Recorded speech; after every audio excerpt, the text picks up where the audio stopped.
विद्यार्थी मित्रों, Haresh Gehlot YouTube channel ने सब्सक्राइब करो અને બાજુમાં આપેલું બેલ આઇકન દબાવો જેથી કરીને અમારા વિડીયોની માહિતી તમારા સુધી પહોંચી શકે। વિદ્યાર્થી મિત્રો, ધોરણ 8 જેની અંદર પ્રાયોગિક ભૂમિતિ સ્વાધ્યાય 4.5 જેની અંદર દાખલા નંબર 1 અને દાખલા નંબર 2 એ અગાઉના ભાગની અંદર આપણે શીખી ગયા છીએ। ત્યારબાદ આપણે જોઈએ દાખલા નંબર 3 અને દાખલા નંબર 4 ની અંદર આપણને કોઈ પણ બે માપ આપેલા હોય અને એ માપ પરથી ચતુષ્કોણ રચવાનો આપણે પ્રયત્ન કરીએ। તો આપણે સૌપ્રથમ જોઈએ કે લંબચોરસ, તે લંબચોરસની બે પાસેની બાજુઓના માપ આપણને આપી દીધેલ છે। એક બાજુનું માપ છે 5 સેન્ટીમીટર, બીજી બાજુનું માપ છે 4 સેન્ટીમીટર। તો 5 સેન્ટીમીટર ને 4 સેન્ટીમીટર આ રીતે આપણને જો બે માપ આપ્યા હોય અને તેના ઉપરથી ચતુષ્કોણની રચના કેવી રીતે કરી શકાય એ આપણે દાખલા નંબર 3 સમજીએ। તો સૌપ્રથમ આપણે જોઈશું કે એવા લંબચોરસની રચના કરો કે જેની પાસેની બાજુઓની લંબાઈ 5 સેમી અને 4 સેમી હોય। હવે આપણે એ પણ વિચારી લઈશું કે લંબચોરસ હોય તો લંબચોરસના દરેક ખૂણા એ 90 અંશના આપણને જોવા મળે છે, એનો મતલબ કે કાટખૂણો હોય છે। તો સૌપ્રથમ આપણે જોઈએ માપપટ્ટી વડે જોઈ શકશો અહીંયા બાજુની અંદર કાચી આકૃતિને દર્શાવેલ છે। રેખાખંડ AB 5 સેન્ટીમીટર, રેખાખંડ BC 4 સેન્ટીમીટર, પાસેની બે બાજુઓના માપ આપેલ છે। લંબચોરસના દરેક ખૂણા એ કાટખૂણા જોવા મળે છે। તો માપપટ્ટીના ઉપયોગ વડે આપણે 5 સેન્ટીમીટરનો રેખાખંડ AB ની આપણે સૌપ્રથમ રચના કરીશું। તો આપણે 5 સેન્ટીમીટરનો રેખાખંડ AB રચો। તો આપ જોઈ શકશો અહીંયા કે બિંદુ A અને બિંદુ B, A B 5 સેમી। ત્યારબાદ B ને કેન્દ્ર ગણીને યોગ્ય માપનો અર્ધવર્તુળ રચો, કારણ કે આપણે 90 અંશનો ખૂણો બનાવવાનો થશે, માટે B ને કેન્દ્ર ગણીને આપણે અર્ધવર્તુળની રચના કરીએ।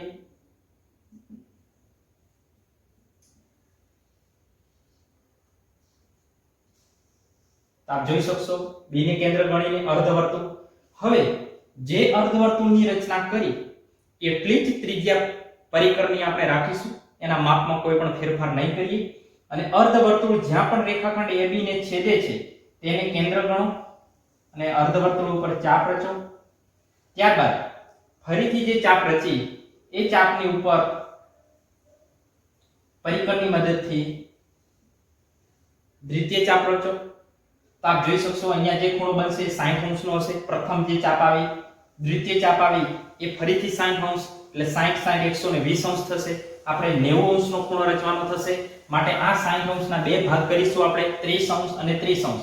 આ 30 અંશને આની અંદર ઉમેરી દઈએ એટલે આપણે 60 + 30 એટલે 90 અંશનો ખૂણો બનશે। માટે પ્રથમ જે ચાપ આપેલી છે એ ચાપને આપણે કેન્દ્ર ગણી અને ઉપરના ભાગે ચાપ રચો। દ્વિતીય જે ચાપ આપેલી છે એ ચાપને કેન્દ્ર ગણી અને ઉપરના ભાગને જે અગાઉ ચાપ છે એ ચાપને છેદે એ રીતે ચાપ રચો। એ ચાપનું જોડાણ માપપટ્ટી વડે આપણે B બિંદુ સાથે કરીએ। તો B બિંદુ સાથે આપણે ચાપનું જોડાણ કરી દઈએ। આ બિંદુનું નામ આપી દઈએ આપણે X બિંદુ આપી દઈએ।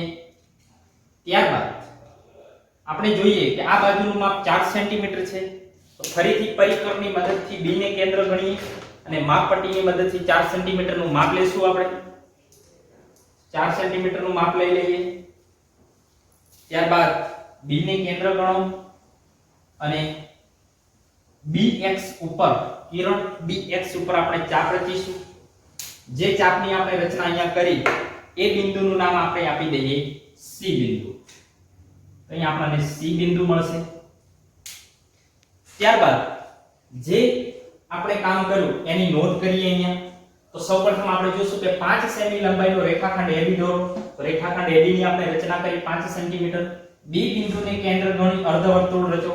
B બિંદુને કેન્દ્ર ગણી અર્ધવર્તુળની રચના કરી। અર્ધવર્તુળ ઉપર ચાપ રચતા જાઓ। આ અર્ધવર્તુળ ઉપર આપણે બે ચાપની રચના કરી અને જ્યાં ચાપ એકબીજાને છેદે એને કિરણ BX B બિંદુ સાથે 90 અંશનો ખૂણો બનાવશે। તો આ બિંદુ સાથે આ જે ખૂણો બનશે એ 90 અંશનો ખૂણો બને છે। ત્યારબાદ ફરીથી B ને કેન્દ્ર ગણો અને 4 સેમીનો ચાપ BX પર રચો। આ BX ઉપર ફરીથી ચાપ રચો, જે બિંદુને C બિંદુ કહો। ત્યારબાદ ફરીથી આપણે પરિકરનો ઉપયોગ કરીશું અને સી બિંદુને કેન્દ્ર ગણી અને આ 5 સેન્ટીમીટર છે, માટે સામેની બાજુનું માપ પણ 5 સેન્ટીમીટર થશે લંબચોરસની અંદર. માટે આપણે માપપટ્ટીનો ઉપયોગ કરીએ અને 5 સેન્ટીમીટરનો ફરીથી આપણે ચાપ દોરવાનો પ્રયત્ન કરીશું.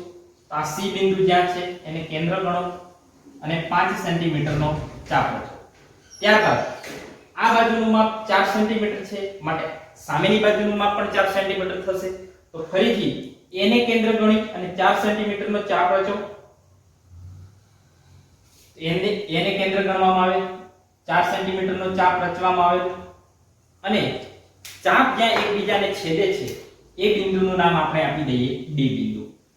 આ બાજુનું માપ 4 સેમી, અહીં માપ 5 સેન્ટીમીટર. ત્યારબાદ બિંદુ ડી ને બિંદુ સી સાથે આપણે જોડી દઈશું. ડી બિંદુનું સી બિંદુ સાથે જોડાણ કરીએ અને ડી બિંદુનું એ બિંદુ સાથે જોડી દઈએ તો આપણને માગ્યા મુજબનો ચતુષ્કોણ મળે છે, જેની નોંધ આપણે બાજુની અંદર કરશું. સી બિંદુને કેન્દ્ર ગણી 5 સેમી નો ચાપ રચો. સી બિંદુને કેન્દ્ર ગણીને 5 સેન્ટીમીટર નો ચાપ રચવામાં આવ્યો. એ બિંદુને કેન્દ્ર ગણી અગાઉનો જે ચાપ આપણે દોર્યો એ ચાપને છેદે એ રીતે ચાપ રચો, જે બિંદુને આપણે ડી બિંદુ કહ્યું. ત્યારબાદ ડી બિંદુને સી બિંદુ સાથે જોડીએ. ડી બિંદુને સી બિંદુ સાથે જોડીએ એટલે રેખાખંડ આપણને ડીસી મળશે. ડી બિંદુને એ બિંદુ સાથે જોડીએ એટલે રેખાખંડ આપણને ડીએ મળશે અને આ રીતે આપણને એબીસીડી એ માગ્યા મુજબનો ચતુષ્કોણ મળે છે. વિદ્યાર્થી મિત્રો જોઈએ સ્વાધ્યાય 4.5 એનો ચોથો દાખલો. તો જેની અંદર આપણે જોઈશું કે સમાંતર બાજુ ચતુષ્કોણ OKAY રચો, જ્યાં OK બરાબર 5.5 સેમી, KA બરાબર 4.2 સેમી. તો આપ જોઈ શકશો OK બરાબર 5.5 સેમી અને KA બરાબર 4.2 સેમી એ માપ આપણને આપેલ છે. તો બે માપ ઉપરથી આપણે જોઈ શકીએ કે બે બાજુઓના માપ અને એક ખૂણાનું માપ આપેલ છે. તો એનાથી આપણે સમાંતર બાજુ ચતુષ્કોણની રચના કરી શકીશું નહીં. માટે કહીએ કે આપેલ માપ પૂરતા નથી, તેથી સમાંતર બાજુ ચતુષ્કોણ દોરી ન શકાય. ખૂણો O બરાબર 60 અંશ હોય, OK બરાબર 5.5 સેમી અને K બરાબર 4.2 સેમી હોય તે માપ પરથી સમાંતર બાજુ ચતુષ્કોણ રચી શકાય છે. એ જો માપ આપેલા હોય તો આપણે જોઈએ કે સમાંતર બાજુ ચતુષ્કોણની અંદર સામસામેની બાજુઓ એક સમાન જોવા મળે છે. તો આ રીતે આપણે માપપટ્ટી વડે જો આટલા માપ આપેલા હોય તો આપણે ચતુષ્કોણની રચના સહેલાઈથી કરી શકીએ છીએ. તો આપણે માપપટ્ટી વડે ચતુષ્કોણ રચવાનો પ્રયત્ન કરીએ. તો 5.5 સેન્ટીમીટર નો આપણે ઓકે રચીશું. આપ જોઈ શકશો અહીંયા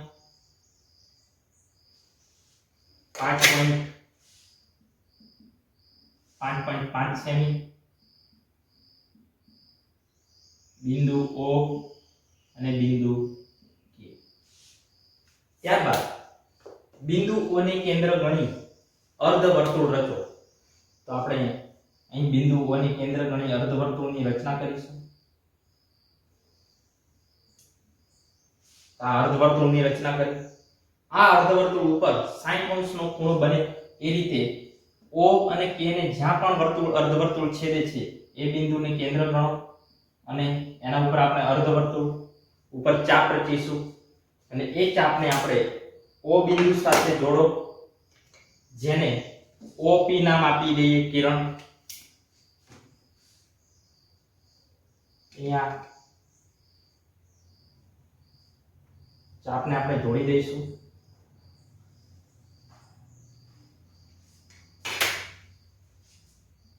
બિંદુનું નામ P બિંદુ આપી દઈશું.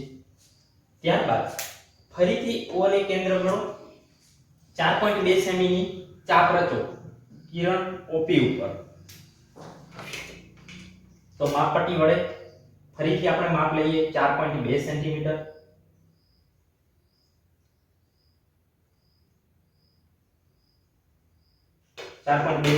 નું માપ લીધું અને એના ઉપર આપણે ફરીથી ચાપ રચીશું. ત્યારબાદ 4.2 સેન્ટીમીટર K ને કેન્દ્ર ગણીને આપણે ચાપ દોરીશું અહીંયા.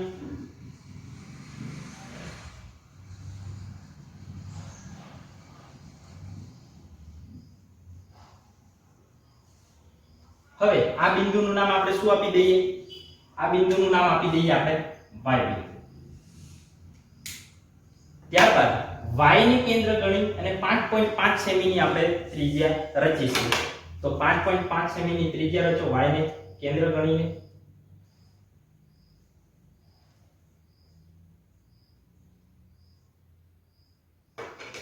y બિંદુને કેન્દ્ર ગણીશું. તો આપણે ચાપ જે રચના કરી એ બિંદુનું નામ આપણે આપી દઈએ એ બિંદુ આપીશું.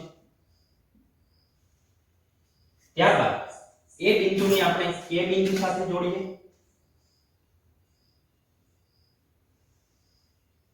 ત્યારબાદ એ બિંદુને y બિંદુ સાથે જોડીએ. અને આ રીતે આપણે માગ્યા મુજબનો સમાંતર બાજુ ચતુષ્કોણ ની રચના કરી શકાય છે. 60 અંશ, 4.2 સેમી, 5.5 સેમી અને 4.2 સેમી. હવે આપણે શું કરીશું? અહીં રચના જે દોરી એના મુદ્દાઓની નોંધ કરીશું. અહીંયા કે 5.5 સેમી લંબાઈનો રેખાખંડ ઓકે રચ્યો. તો આપણે સૌપ્રથમ ઓકે ની રચના કરી. 5.5 સેમી ઓ ને કેન્દ્ર ગણી અને અર્ધવર્તુળ રચો. અર્ધવર્તુળ ઉપર ચાપ રચતા જાઓ. જે O બિંદુ સાથે 60 અંશનો ખૂણો બનાવે આપ જોઈ શકશો. અહીંયા O બિંદુ સાથે 60 અંશનો ખૂણો બનાવે તેવો OP રચો. OP ની રચના કરી આપણે. ત્યારબાદ O ને કેન્દ્ર ગણી OP પર કિરણ OP પર 4.2 સેમી નો ચાપ રચો. તો આપણે કિરણ OP ઉપર 4.2 સેમી નો ચાપ રચો. જે બિંદુને y બિંદુ કહો એ બિંદુનું નામ આપણે y બિંદુ આપી દીધું. ત્યારબાદ y ને કેન્દ્ર ગણીને 5.5 સેમી નો ચાપ રચો. 5.5 સેમી નો ચાપ રચો. ત્યારબાદ k બિંદુને કેન્દ્ર ગણીને અગાઉનો જે ચાપ હતો એ ચાપને છેદે એ રીતે ચાપની રચના કરો. જે બિંદુનું નામ a આપો. એ બિંદુને y બિંદુ સાથે જોડો. એ બિંદુને k બિંદુ સાથે જોડો. એ બિંદુને y બિંદુ તથા k બિંદુ સાથે જોડો. અને આમ OKYA માગ્યા મુજબનો ચતુષ્કોણ આપણને મળે છે. તો આ રીતે આપણે સહેલાઈથી પરિકર માપપટ્ટી ની મદદથી ચતુષ્કોણની રચના કરી શકીએ છીએ. તો નમસ્કાર વિદ્યાર્થી મિત્રો, આવા જ અન્ય વિડિયો સાથે આપણે ફરીથી મળીશું.